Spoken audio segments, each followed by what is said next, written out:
Kabbalah. Una visión holística para comprender la Torá.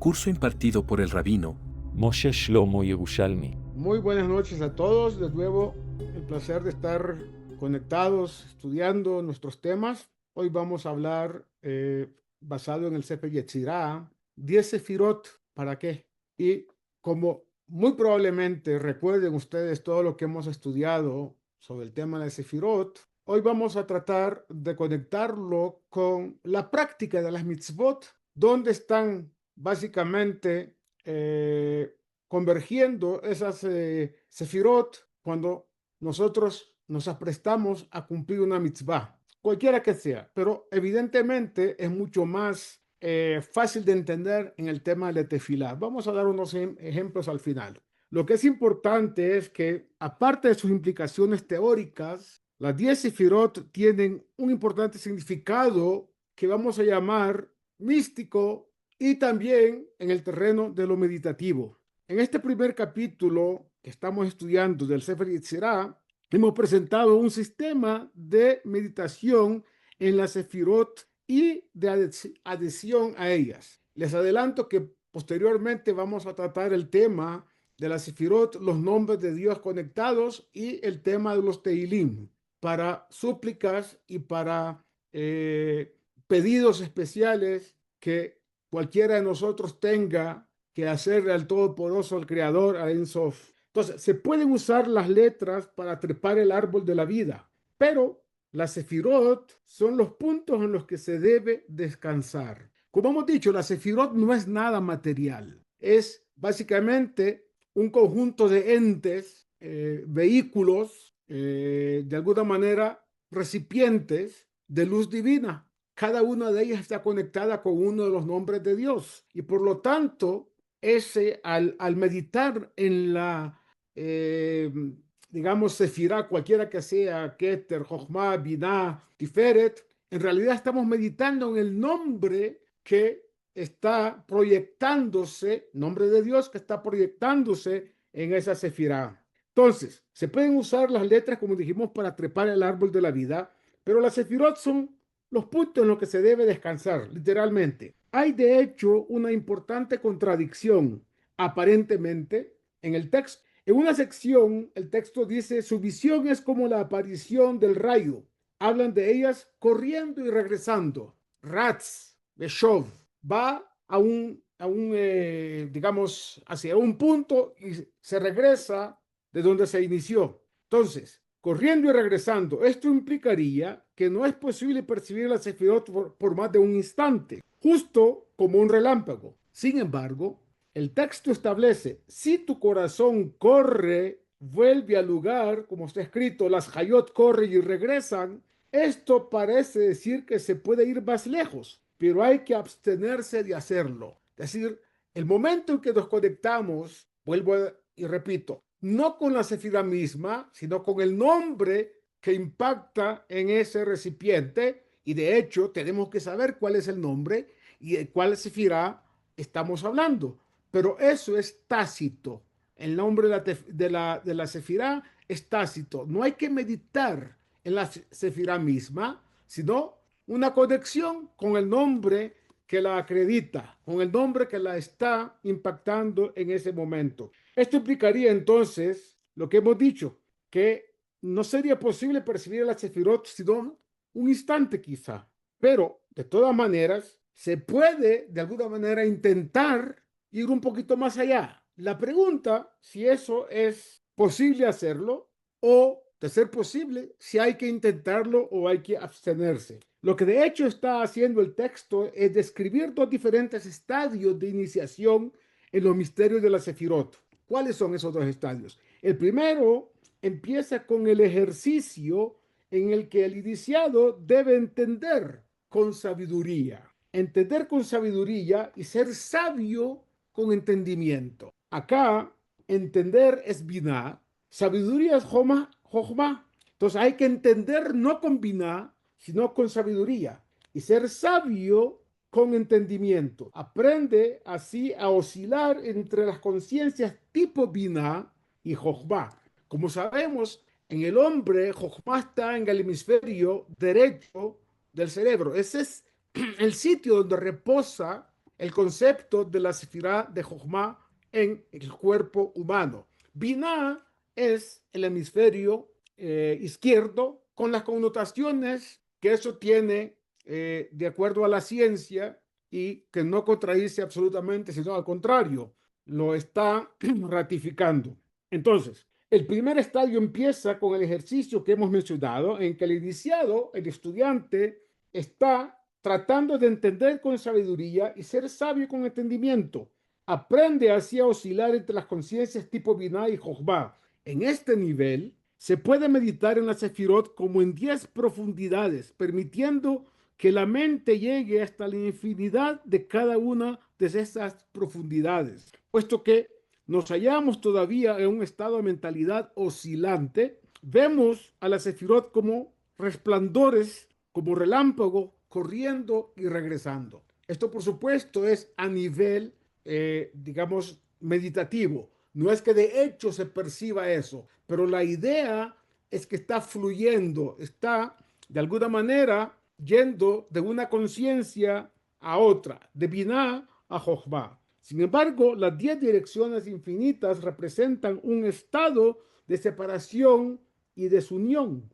Esta es la esencia de Binah. La persona que comienza a estudiar y profundizar debe entonces contener su fin en su principio, como dice el Sefer Yetzirah. Es decir, debe contemplar el punto de infinito en el que todas las direcciones opuestas convergen como una. Esto no puede hacerse con conciencia de Binah, porque Binah es entendimiento y no hay manera de entender esta dinámica, digamos, en el momento de la meditación respecto a estas dos conciencias. Este estado de conciencia puede solo imaginar cosas verbalmente o figurarlas en términos físicos, porque la palabra binah, que es entendimiento, está conectada con la raíz binyan. Binyan es edificio, algo concreto. Y binyan es una construcción donde aquel que construyó supo cómo construir, diferenciando y entendiendo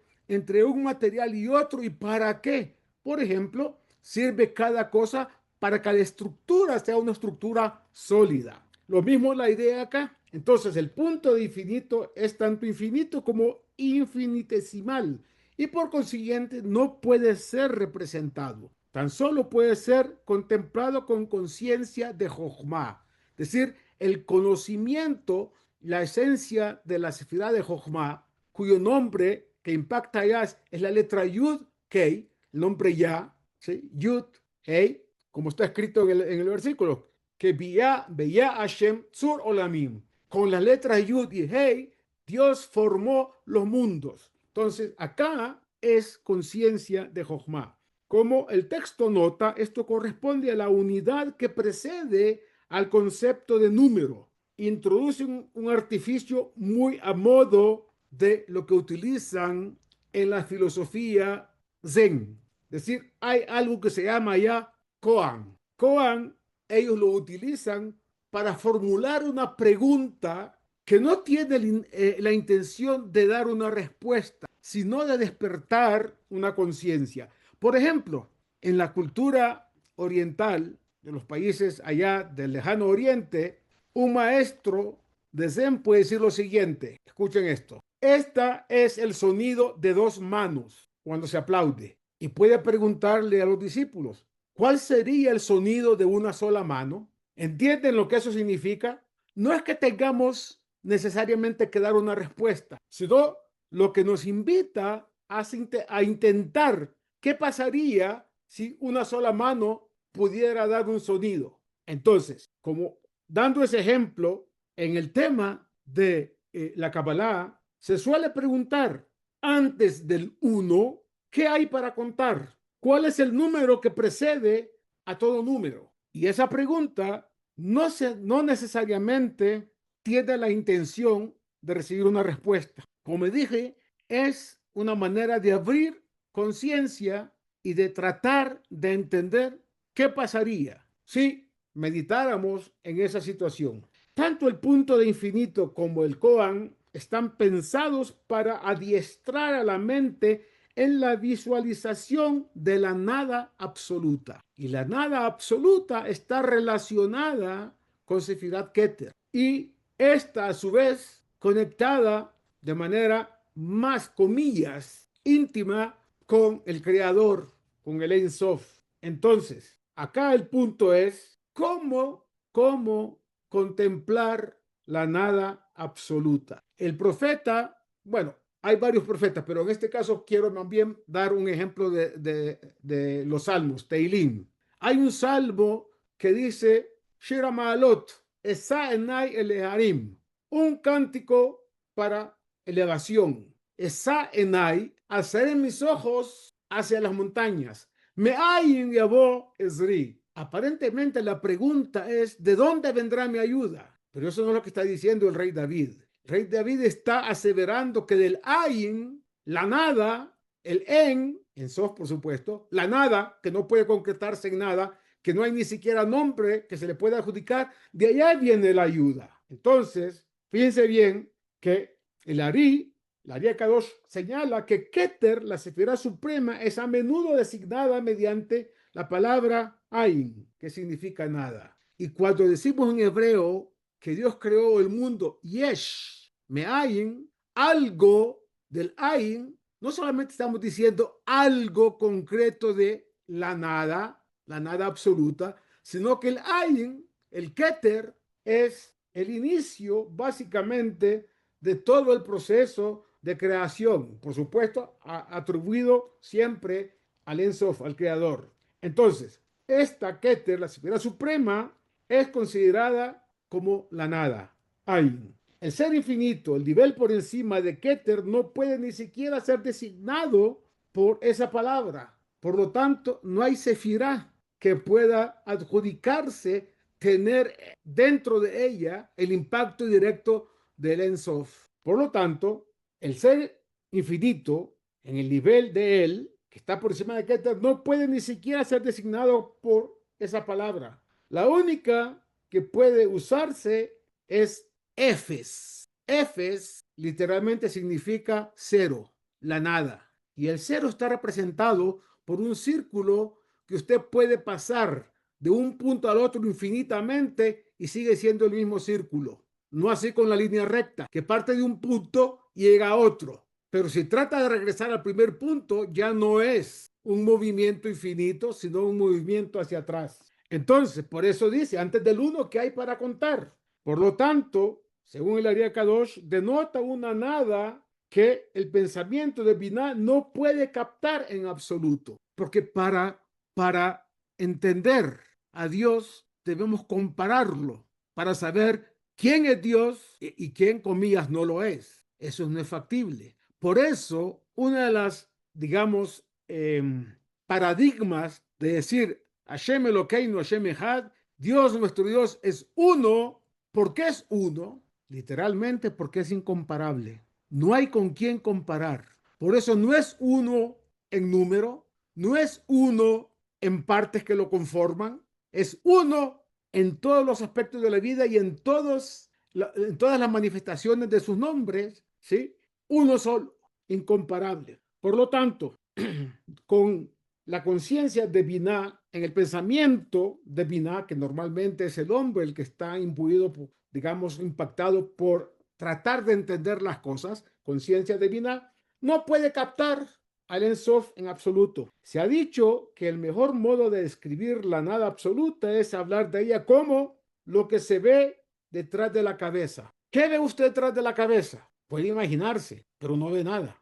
¿No? No ve nada en absoluto. Entonces, acá, puesto que no hay visión en la nuca, lo que se ve ahí es la nada absoluta. Si te preguntara qué es lo que ves detrás de la cabeza, tu respuesta sería nada, no puedo ver nada. Al contemplar lo que se ve detrás de la cabeza, es entonces un buen modo de aprender a visualizar la nada absoluta. Y eso, entre otras cosas, representa el nudo de tefilín de la cabeza. Una conciencia totalmente diferente, en donde ese nudo alude a Dat, por un lado, a las 4 letras del nombre de Dios, pero también a la interacción entre Binah, al revés, Jochma y Binah, los dos hemisferios, unidos a través de la Dalet, que representa Da'at, conciencia, es decir, conocimiento, en este caso, de lo divino. El contemplar lo que se ve detrás de la cabeza, entonces, es un buen modo de referenciarlo, de aprender a visualizar la nada absoluta.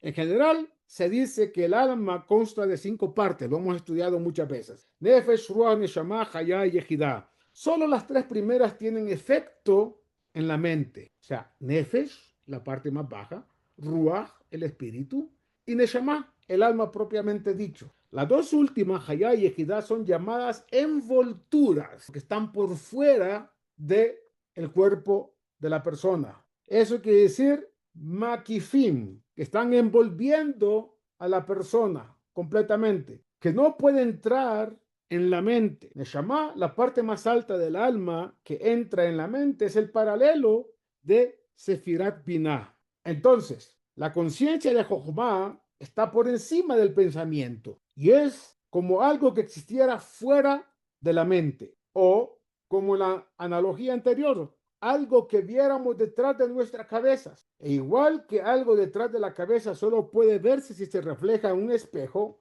la conciencia de Jochma, importante entender esto, puede solo ser captada cuando se refleja y viste Binah, es decir, se está envolviendo con Binah. La conciencia Jochma llamada nada en relación con el pensamiento consciente. Es en este contexto que se afirma: refrena tu boca de hablar y tu corazón de pensar. El corazón, comillas, denota la conciencia de Binah, y de aquí se dice que en este nivel la persona iniciada en la sabiduría de la Kabbalah debe vaciar por completo la conciencia de Binah, es decir, tener la conciencia clara de que no puede entender cómo se entiende a través del intelecto humano. Esto se consigue mediante la contemplación exactamente de la nada. Debe mantener este nivel y consecuentemente recibe. ¿Qué recibe? La instrucción. Si tu corazón corre de regreso a Binah, vuelve al lugar. El lugar es la conciencia de Jochma. Es decir, si literalmente uno comienza con este ejercicio de meditación y ve que no es fácil dominarlo, porque al principio no es fácil dominarlo, ¿sí? No es tener la mente en blanco, sino es dar lugar, vaciar todo aquello que son prejuicios, que son sistemas de pensamiento o cadenas de pensamiento que me impiden conectar con la conciencia de Jochma. Si es así, el corazón debe volver al lugar, es decir, es la conciencia de Jochma que el iniciado ya ha conseguido. Una vez que ha llegado a un punto en el que puede mantener un estado de conciencia de Jochma, el iniciado está preparado para empezar, de hecho, a trepar en el árbol de la vida, Etz HaChaim, que es la escalera de la Sefirot, desde Malhut hasta aproximarse de forma similar. La expresión grabó y talló, dicho en el libro Sefer Yetzirah, que Dios hizo grabar y tallar, puede también leerse en imperativo: grábalo y tállalo. Gramaticalmente en hebreo, las 2 formas de traducirlo sería correcta. Entendidas de este modo, puede leerse como un conjunto de instrucciones en vez de como una teoría de creación. Por lo tanto, la suposición de que está describiendo una técnica viene apoyada por la última sección del Sefer Yetzirah, que la vamos a ver, Dios mediante, más adelante, que dice de Abraham Avinu: ató a su lengua las 22 letras de la Torá, las sumergió en agua, las encendió con fuego, las agitó con aliento. Ahí están tres diferentes partes de la cavidad bucal con las cuales las letras se pueden pronunciar. Y para tener una idea, les voy a decir lo siguiente. Regresando un poquito más atrás, vamos a ver que hay letras con pronunciación guturales, es decir, va de adentro de la garganta, como por ejemplo, Aleph. Aleph no se dice Aleph como A en español, se dice Aleph. El sonido viene de la garganta. G, el sonido viene también, exhalación de aliento. La letra G se pronuncia con la parte más profunda de la garganta. Y la letra Ain, la verdadera pronunciación de la Ain es desde acá de la garganta. Esas se llaman letras guturales. Luego vienen las letras labiales, es decir, su pronunciación implica conexión con los labios. Por ejemplo, dígame usted la letra P sin juntar los labios. No existe. Diga E, no puede. Tiene que ser P. Los labios están juntos y es la letra P del alfabeto hebreo. Vav, la letra Vav en hebreo no se puede decir si no se juntan los dos labios, ¿ok? La letra Mem, diga Mem sin juntar los labios, no puede. Y, por supuesto, la letra P que dije antes. Ahora, hay otro grupo que se llama palatales. Las palatales son como la Gimel, que también viene de adentro, pero en una doble proyección con la cavidad bucal de en medio. Gimel, no se dice Gimel, Gimel, no, se dice Gimel, desde adentro. La letra Yud, no se dice Yud con la boca así, se dice Yud, de adentro. Y por lo tanto, la letra Kuf también viene desde adentro. Esas son tres principales. Digamos, son 5 en total, pero vamos a ver de estas tres principales lo que realmente nos importa con respecto a lo que estamos estudiando ahorita. Entonces, el hebreo se escribe sin vocales y en consecuencia la tercera persona y el imperativo se escriben exactamente igual. Hemos traducido el último párrafo, selló el norte y encaró la izquierda y lo selló con las letras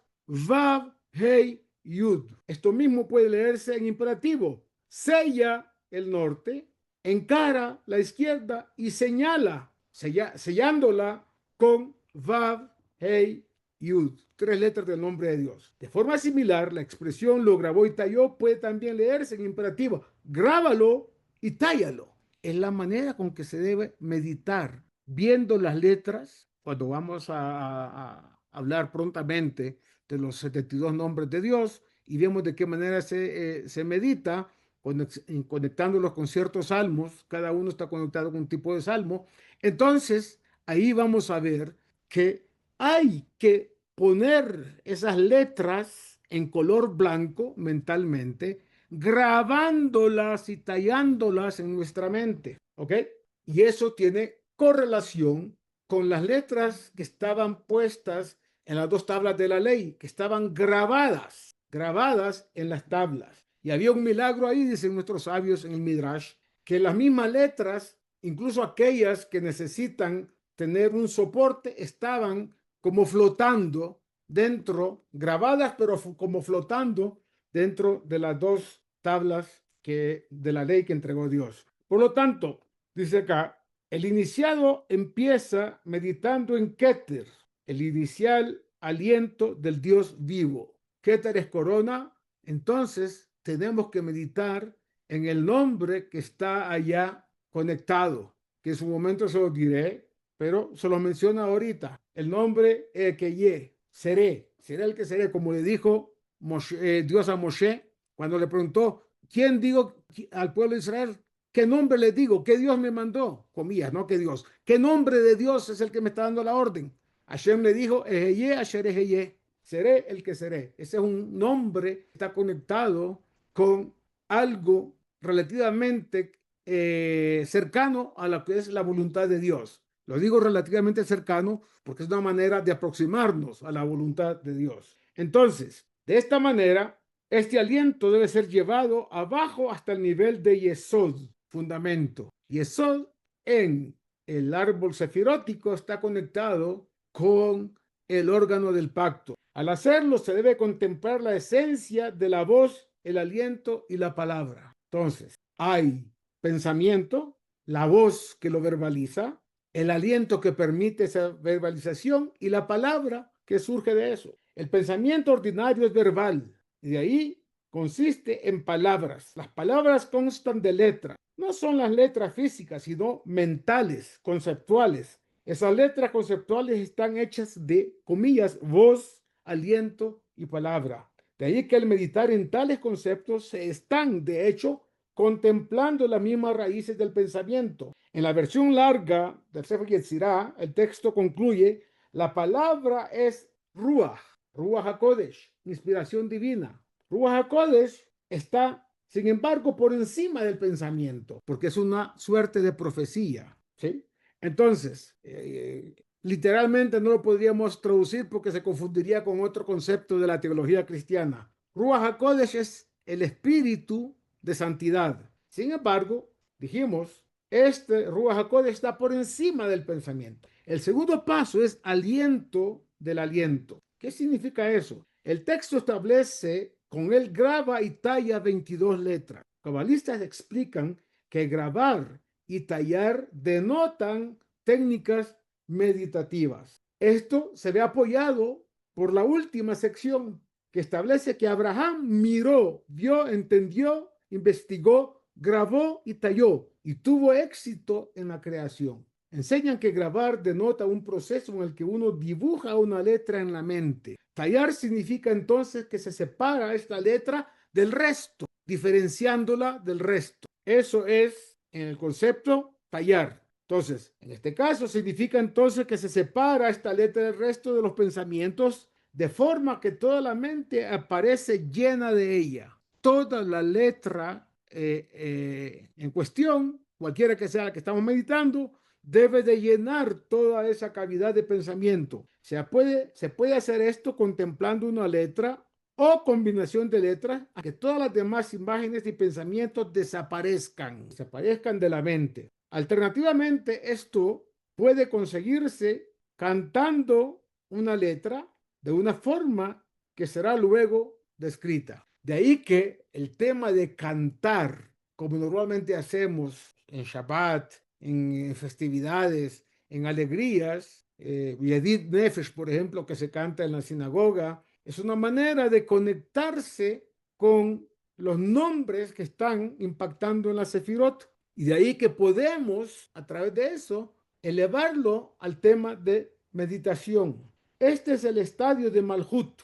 en el que uno se encuentra al fondo del árbol de la vida. Malhut es la última sefirá. En este estadio, cuando el iniciado debe trabajar con la letra que desea usar, debe entonces sumergirla en el agua y encenderla con fuego. Sumergirla en el agua y encenderla con fuego. Las instrucciones subsiguientes indican entonces cómo cargar la letra con poder espiritual. Y esto es lo importante. El tercer paso es agua del aliento. Al principio, el iniciado dibuja la letra en aire transparente, visualizándola claramente. Debe entonces alcanzar el nivel de Jochma, volviendo a un estado de conciencia Jochma.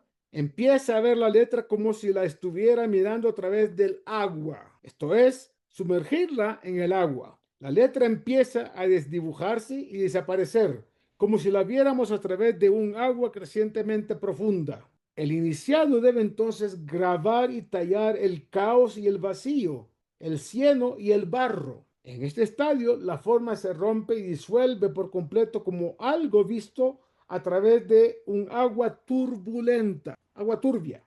Esto es el caos y el vacío. La imagen luego desaparece por completo como si estuviera viendo a través de agua fangosa. Esto es, comillas, el cieno. Finalmente, todo lo que queda es negrura absoluta. ¿Y qué es la negrura absoluta en nuestro pensamiento? Como si uno estuviera enterrado en el cieno y barro totalmente opaco. Es decir, nos aproximamos a algo que todavía no somos capaces de entender. El texto describe este proceso diciendo, grábalas a modo de un jardín, tállalas parecidas a un muro, cúbrelas o rodéalas como con un tipo de techo. Visualiza primero esta negrura bajo tus pies. Esto puede parecer que se disuelven, un fenómeno que también es mencionado en otros textos místicos de Kabbalah antiguos. Lentamente haz que esta negrura vaya trepando y progresivamente vaya hasta envolverse completamente como un muro.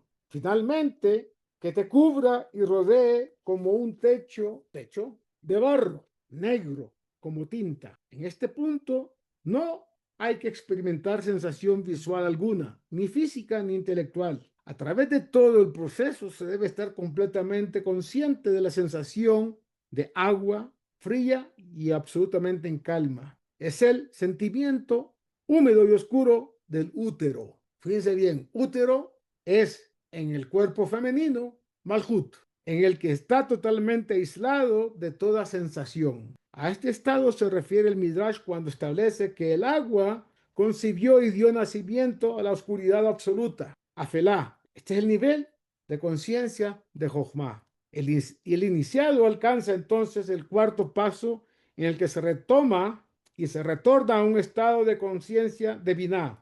Este es concebido como fuego y cegador a luz, tal como el Midrash continúa. El fuego concibió y dio nacimiento a la luz. Es el nivel en que uno las enciende con fuego. Aquí el iniciado debe grabar y tallar el trono de gloria, los serafim, ofanim y hayot kodesh. Pero, ojo, cuando dice dibuja, es decir, graba y llena la mente, talla con estas imágenes que son las mismas que las visualizadas por los profetas. Es decir, son letras del nombre de Dios en realidad.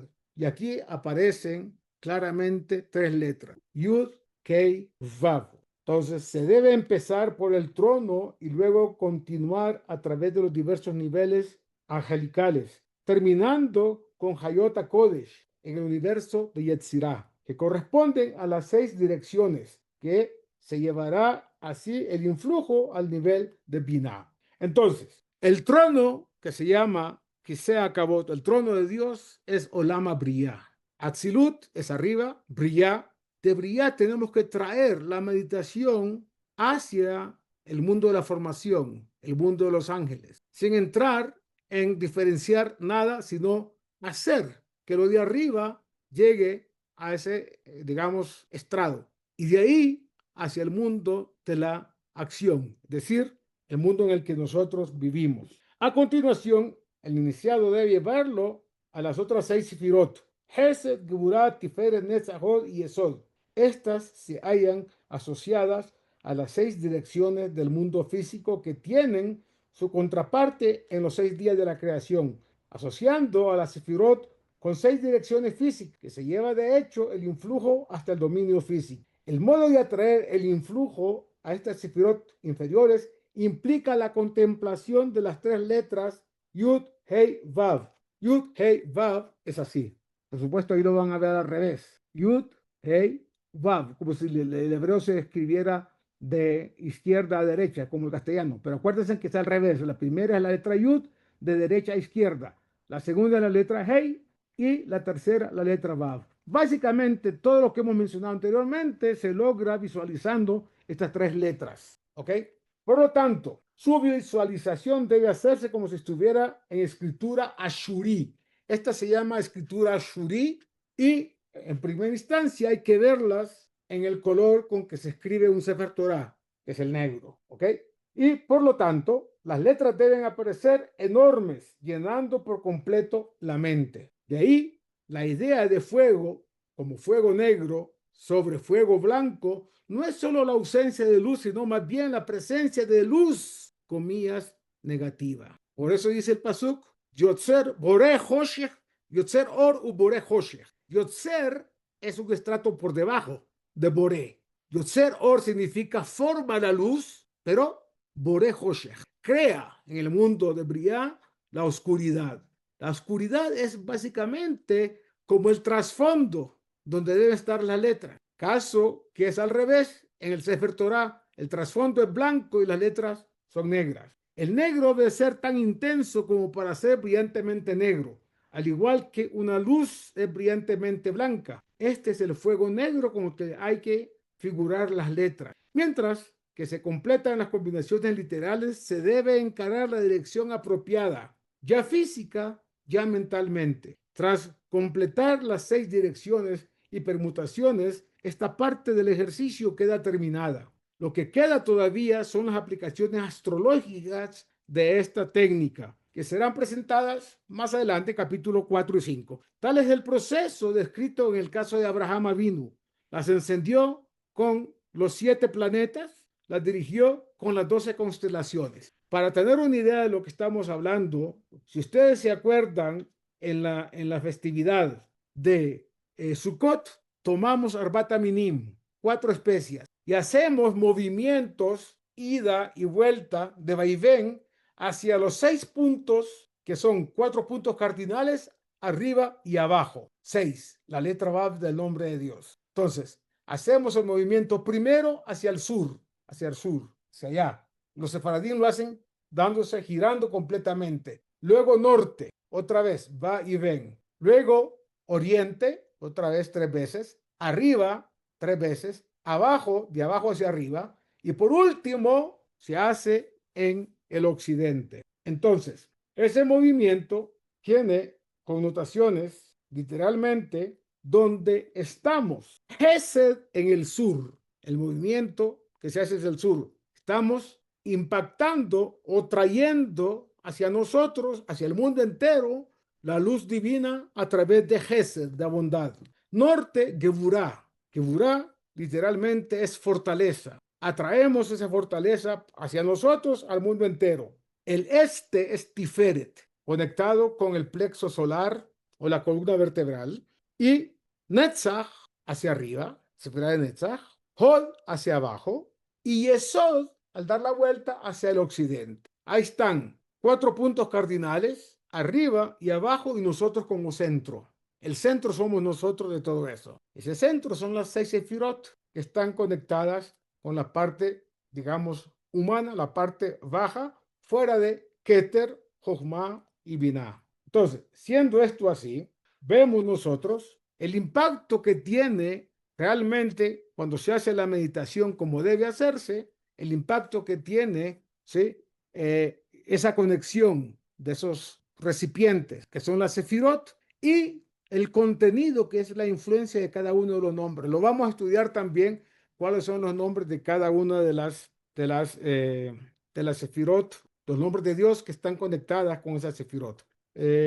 Tenemos 5 minutos para preguntas, si les parece, porque para seguir con el siguiente capítulo no vamos a tener tiempo de agotar toda la información, pero de todas maneras estamos muy adelantados. Y aquí vamos a ver algo muy interesante conectado con las letras Aleph, Mem y Shin. Eso será la próxima sesión, con el favor de Dios. ¿Alguna pregunta? ¿Quedó todo claro? ¿Qué digo, Sergio, te fuiste? No me fui, no quedó todo claro, pero quedó con una invitación a volver a verlo un par de veces Claro, para que quede claro. Si pones como referencia, cuando usamos el ULAV, Arbat Aminim, ahí esos son puntos de referencia que son objetivos, no ideas abstractas, sino es una manera clara de ver cómo se impactan estas sefirot. En el caso de Sukkot es las 6 sefirot de abajo, con Malhut también, que en ese caso somos nosotros, que estamos recibiendo como representantes del género humano sobre el planeta Tierra. En todo caso, en el rezo también lo vamos a ver como ejemplo, cómo cada una de las 18 bendiciones, que en realidad son 19, están conectadas con cada una de las diferentes sefirot a través de diferentes nombres de Dios. Cada nombre está conectado con una sefirá, se medita en el nombre, no en la sefirá. Pero muy bien, de manera tácita uno tiene que saber que ese nombre está conectado con la sefirá determinada. Si no hay preguntas, pues deseo que tengan un Shabbat Shalom, que tengan disfrute, presencia divina en cada acto de su vida y que también las bendiciones que Dios manda a través de Shabbat recaigan sobre ustedes. Bueno. Y nos vemos la próxima semana, Dios mediante. Muchas gracias, Rabino. Gracias, igualmente. Gracias, Rabino. Kabbalah. Una visión holística para comprender la Torá. Curso impartido por el rabino Moshe Shlomo Yerushalmi. Si te gustó el contenido, por favor obséquianos un like y suscríbete al canal. Cada semana, Bli Neder, una clase nueva.